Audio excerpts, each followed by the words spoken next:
Oh, okay, great. Yeah, fantastic. Where are you filming?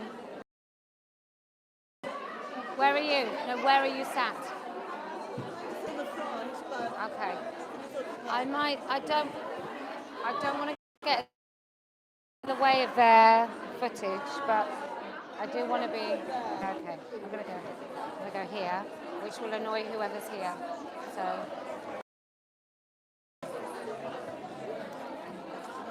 right, this is the event, everyone. Hi, how you doing? So this is Guten Abend, wie geht's? I'm in Germany. That's a packed room. So this is going to start in about 5 minutes. Okay. I am in Germany at an event called heroica. Um, is that okay for you? Are you sure? Okay. Um, I was going to. Am I doing a little bit first up there? I think Eva wants to introduce you first. Okay. So she'll be out on the stage. Shall I be off? Yeah, I think you. Yeah? I think you will be up there. Okay. You're still. Muted. You're not muted. No, not now. Oh no. No, is that okay? Yeah, it's all right. All right. If you swear, just swear in German. Nobody will know. Okay. Hi everyone. I hope you can still hear me.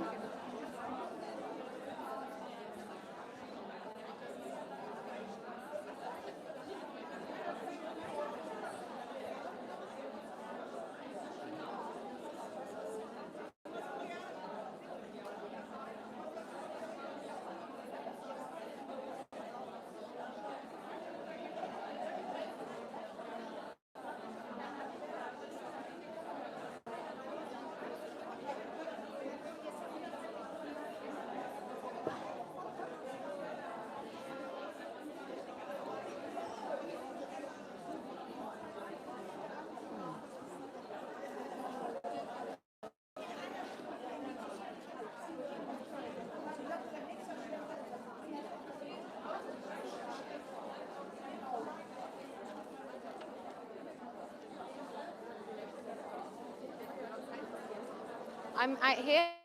yes, Yeah. yes.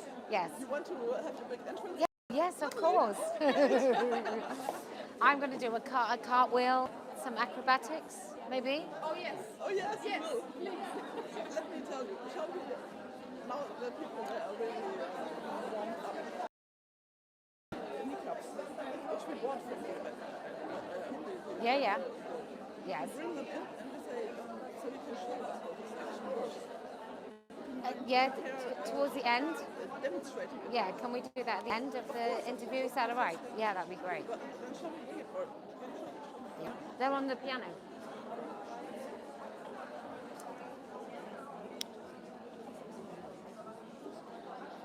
So they're all here. oh, okay. Yeah. All right. They're quite slippy. Yeah.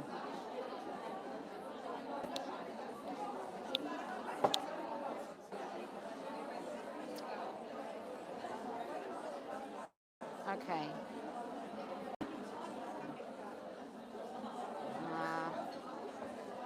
All good.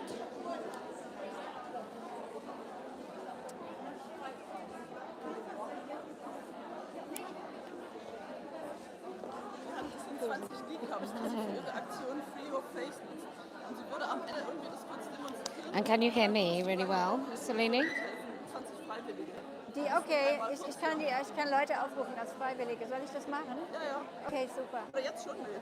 Come on, Jetzt schon am Anfang? Nee, machen wir Nee, ich glaube, sie wollte irgendwas gleich am Anfang machen. Come on. Danke, Eva. Hurry up. Also alles super. Don't spill that. But walk Ich hoffe, es fast. geht klar. But don't spill it.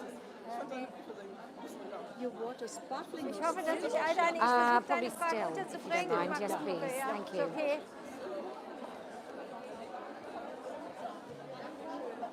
Wasser für Posie Parker? Ja, genau. Ja, genau, die wollte, Ja. die wollen alle. Ist das hier stilles Wasser?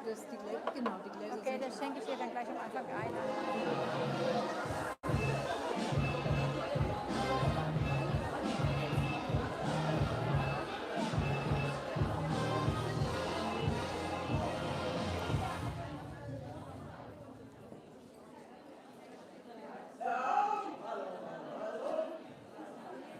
Pause. Oh yeah, I don't speak German. Alles dann sowieso, aber jetzt. Ah, yes, yes.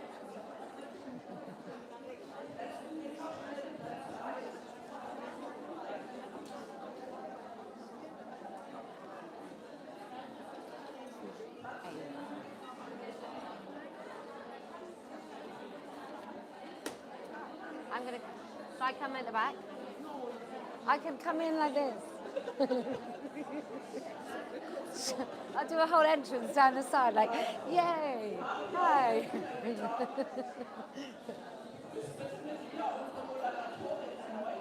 Ja, ja.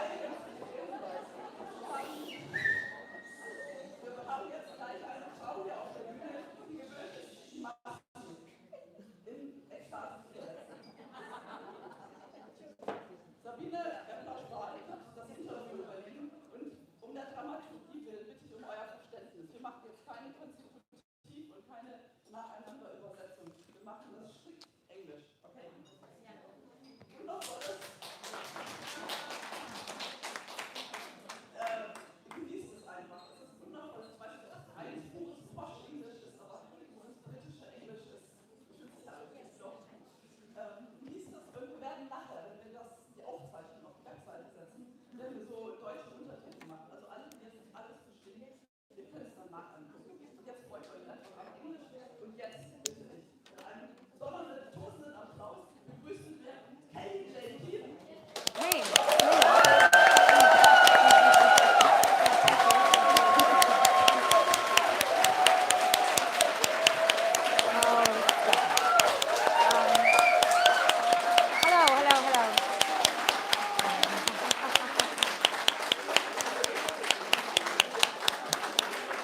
Hello. Oh, guten Abend. So how I normally start my events, you're going to have to do some participation. I hope enough words are understandable in German, English. So I'm going to sing, and then when I stop, you all have to say the words or sing turf. Okay? All right? You ready? What a day this has been. What a rare mood I'm in. Why, it's almost like being a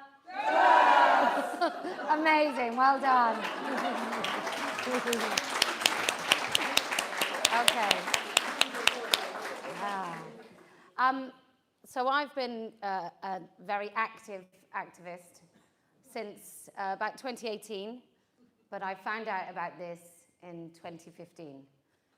And by this, I mean that men were pretending. Hello.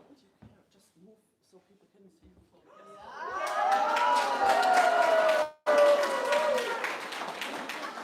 It's rare that I get a cheer for a whole body shot these days.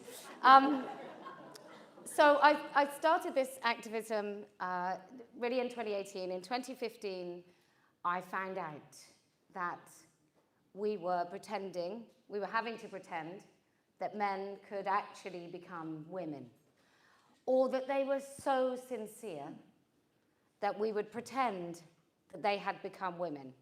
And I think until that point, I had no idea that was the case. I just thought that they were sad, lonely, pathetic men, and we would just ignore them. And there was like one or two in every town, or they were, raging perverts. And everyone knew that. And as long as Fred or Gunther, as long as he kept his perversion at home, it wasn't really any of our business.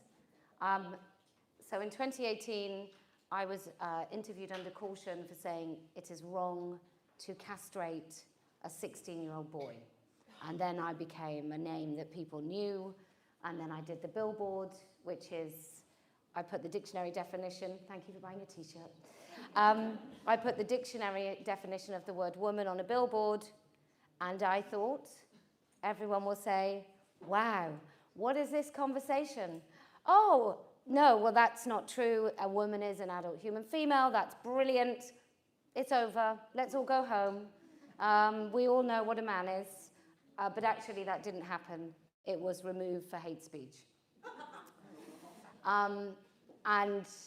And I think for me, that was one of the first of many frightening realizations that actually it is commercially more viable to side with men pretending to be women than women. And I think that was frightening. And then from 2015 to 2018, I learned that we were transitioning children.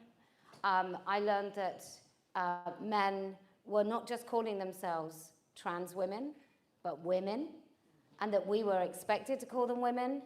And so, fast forward, so I'll leave you some questions.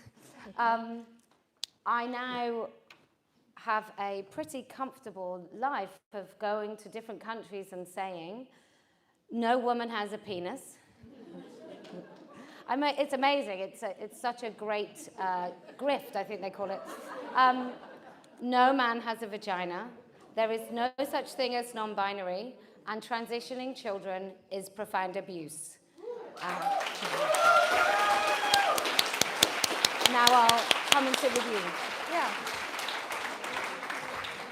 So, Kellie-Jay, you really are a name you say you have a comfortable life. I don't actually think you do have such a comfortable life, because I read you were attacked, you were nearly trampled to death, you had red sauce, whatever, poured all over you.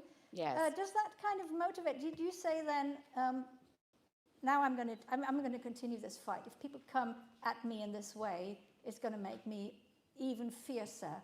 Or how do you deal with that? Because, it is quite admirable. For those of you that don't know, I went to Australia in 2023, and some men who were very camp. They were very, very camp, and they were dressed as what I thought was Antifa, but they claim that they were did a protest quite near to an event that I was doing. And because of the way the news reported it, and other things before, when I went to New Zealand, I was set upon by a mob of about 2,000 trans activists who, I think if I hadn't had 10 security, I think they probably would have killed me. Which it sounds like I'm exaggerating, but fortunately I did live stream the event. So you can, I think at one point, I was 45 degrees, I was beginning to fall, and in a mob, the mob turns into like one organism. And so the mob had turned on us. I got assaulted with tomato soup, and or he says it was sauce, I say it was soup. And I got assaulted, and I thought, if I hit the floor, I won't ever get up. And then I had to go into armed protection, and get escorted. I had an armed escort to get to the airport, and then I had an armed escort until I left the runway. And so, yeah, my husband watched it on live stream. So, okay, so is it comfortable? Possibly not. I mean, I was being facetious that I make a good living. But it's bizarre to have to come and say things that we all know. And those of us that claim not to know are just liars and deceitful and dishonest. But it's a bizarre thing. And when people come to silence you, I think you have to be more fearful of your silence, because look what happens when you're quiet, right? It's those of us that make noise. I mean, I don't know if I could go to sleep at night thinking that I wasn't trying to change what's happening. Yes, and it made you. So I heard about you the first time after that action, actually. So they achieved exactly the opposite of maybe what they wanted to achieve, which is brilliant. Yeah, they didn't get you to shut up. You weren't intimidated. Fantastic.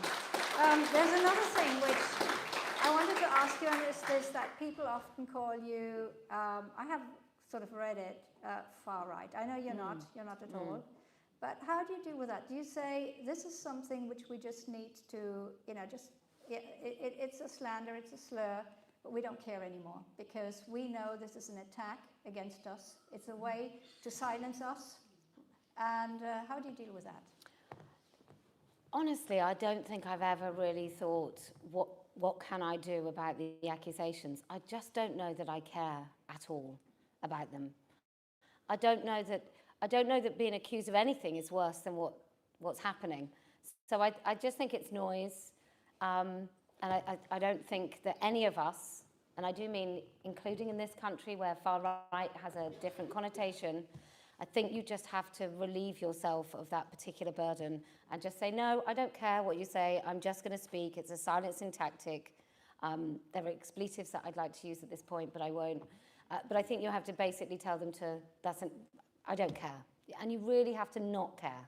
Right. And who were your allies? I mean, so was it women? Was it younger people? Was it older people? So we look with great admiration at Turf Island. You've really achieved a lot. How did you manage to do that? One of the things we find here, or I find when I talk to people about this trans thing, to normal people I mean, they just, they're so confused, they just don't want to hear about it because they think it's so odd, it's so weird. And then they say to me, do I really have to know about this? I mean, do I really have to know about a guy who thinks he's got a penis and he thinks he's a woman? So how did you manage to cut through all of that? And who were your allies? Well, Julia Long was kind of an ally, I suppose.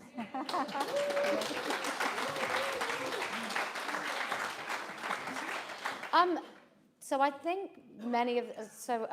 really early on, like Julia was doing things back in 2012 and way before, but 2012 she did one of the first conferences about this. But I think why we did so well in the UK is that we were all from quite different parts of the political spectrum. Like I think also we spoke in clear language. Not all of us, some of us were very clear from quite early on. Sheila Jeffries, Julia Long, they would have been really clear from the off. I was probably crystal clear by about 2017. I may have used the word trans woman before that. And I thought that maybe that was to differentiate between trans women and men. And then you're like, yeah, they are the same. So we might as well just call them men.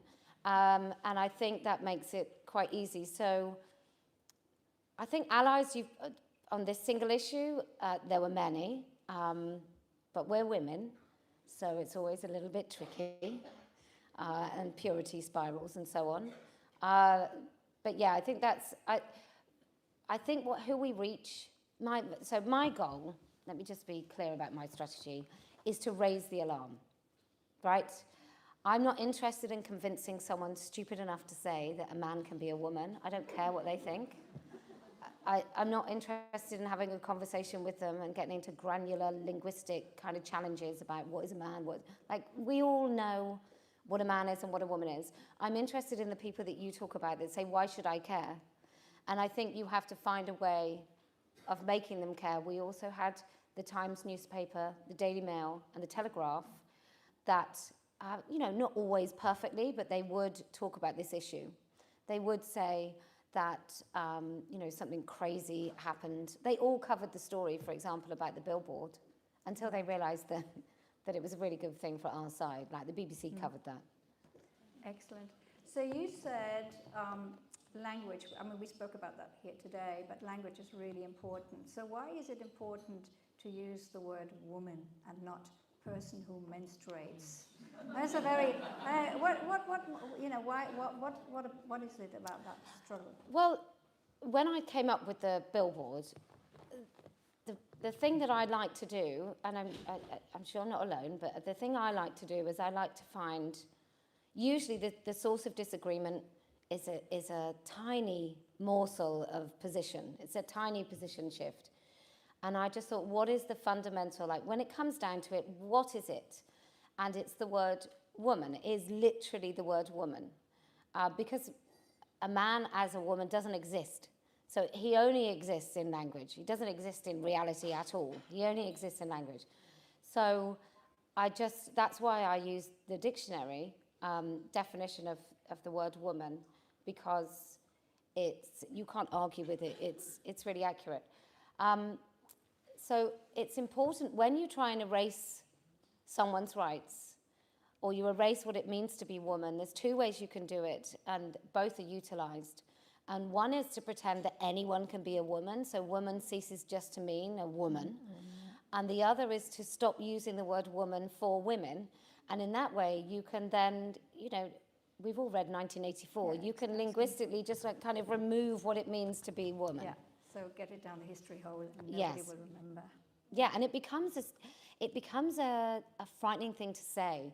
So even women that would consider themselves quite hardline in the UK would say female person.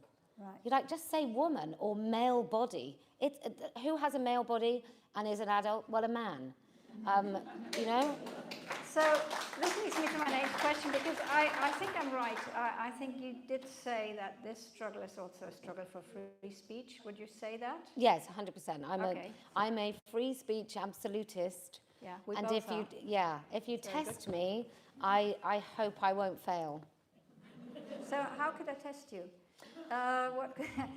Oh no. We talked about it last night, but maybe could I?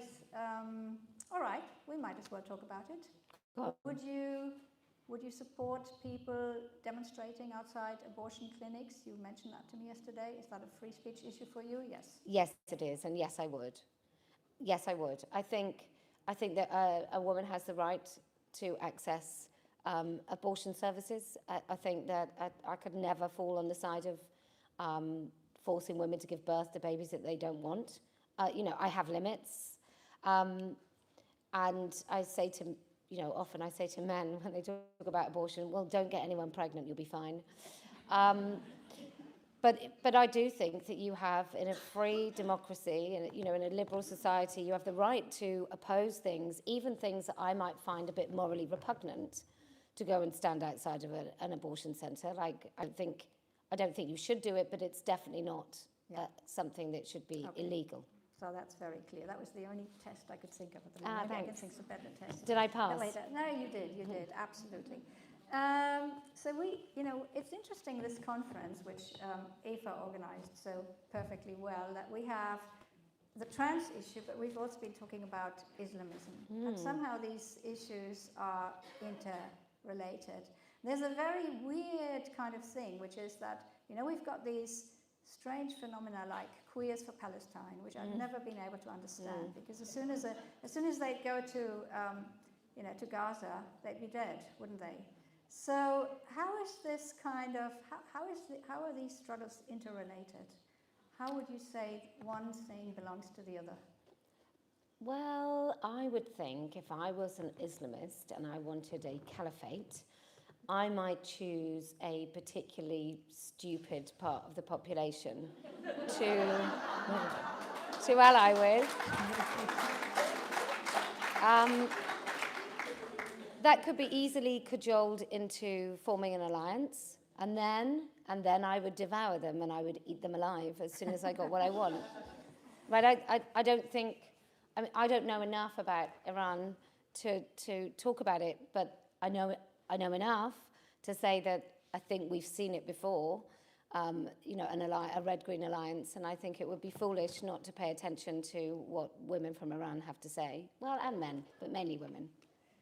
How do men fit into this, by the way? I was going to ask you this anyway, into the struggle. So you do have a tendency amongst feminism sometimes to say men are the problem, which I don't believe, and I think it's actually quite a problem to say that men are the problem, because we do need men as allies. That's my personal opinion. But what's your opinion on that? So my opinion is that it affects us all. Free speech impacts and affects us all. I think this fight is a women's fight, in so much as this particular aspect of the erasure of women would be quite ridiculous if we then had a man leading it. I think it's got to be women's voice. voices. We're the only women, we're the only people that know when we're in a public toilet, and I have yet to experience a German public toilet. But I don't know if you have like doors that go to the floor, or you have gaps like in the United States, or whether you have like proper private spaces like in the UK. But I know what it feels like, and I think most women have had a moment where you're somewhere and a man's voice, you can hear a man's voice somewhere that it shouldn't be, and somewhere that you are. So it might be a changing room, might be a toilet, it might even just be when you're walking home and the person that coughs behind you is male. And we know how it feels to make her breathing shallow and quiet and just sometimes say still until the threat has gone away. So that's why I think women are best to lead this particular aspect of this fight. Now, I know women are also the foot soldiers of the trans rights activists, and they do the hardest work. And I know the fetishists are the leaders of the trans activist movement. And I don't know, allies is not really something, I sort of say to men, you can stand beside me, but don't ever stand in front. But you can stand beside and behind. In fact, mainly behind, because most women are a lot smaller. Not German women, but most women in the UK are smaller. So I think, I think the free speech aspect, all of it is important, but women should lead this. Great, okay. I don't know if there are any... Anyway, I was going to ask you about Turf Island because we're so full of admiration. Yes. And the danger is, of course, to say you've won the struggle, which I don't think you have. No. So it's not only a question of Supreme Court, is it? I mean, it goes much deeper. Yes. So what's still to be done? How are you going to go on in your fight? Well, let me just tell you briefly about the Supreme Court judgment was a clarification. There is no change in the law whatsoever. So all the organisations that were breaking the law before knew that they were breaking, they knew they were bending the law if they didn't know they were breaking it. So nothing has changed. So they have there's no reason for them to change now, just because of the Supreme Court. And I think what the Supreme Court dangerously did, if it is not the building blocks upon which we can carry on and build from it, but I think the danger is that many people have got, oh, it's fine, it's okay, we can move on now. So I think we have, I'd like to leave the European Convention on Human Rights. I would like us to rethink our Supreme Court anyway, even though we've just had a success here. There's many things I think we need to do